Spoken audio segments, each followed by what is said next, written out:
నమస్తే. Welcome to Andhra Prabha. నేను మనసు.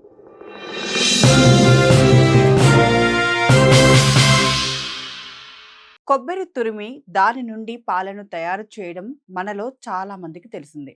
వీటిని వంటల్లో వినియోగిస్తుంటారు. కొబ్బరి పాలల్లో చైన్ ట్రైగ్లిజరైడ్స్, లారిక్ యాసిడ్స్ సమృద్ధిగా ఉంటాయి. కొబ్బరి పాలు ఆరోగ్యానికి కూడా ఎంతో మేలు చేస్తాయి. ఈ పాలను తీసుకోవడం వల్ల మంచి కొలెస్ట్రాల్ పెరుగుతుందని చెప్తున్నారు.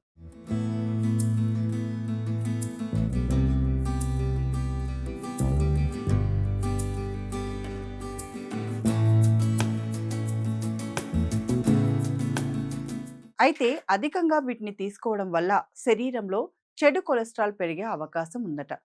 కొబ్బరి పాలను వినియోగించే విధానం, శారీరక శ్రమ, జీవక్రియపై వాటి వల్ల కలిగే ప్రయోజనాలు ఆధారపడి ఉంటాయని వైద్యులు సూచిస్తున్నారు. ముఖ్యంగా కొబ్బరి పాలల్లో ఉండే లీపోప్రోటీన్ మంచి కొలెస్ట్రాల్ను పెంచడంలో సహాయపడుతుంది.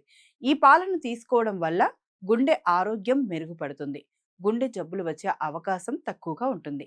కొబ్బరి పాలను 8 వారాల పాటు తీసుకోవడం వల్ల మంచి కొలెస్ట్రాల్ 18% పెరిగినట్లు అధ్యయనాల్లో తేలింది. కొబ్బరి పాలల్లో ఉండే చైన్ ట్రైగ్లిజరైడ్స్ కొలెస్ట్రాల్ స్థాయిలను తగ్గించడంలో సహాయపడతాయని నిపుణులు చెబుతున్నారు.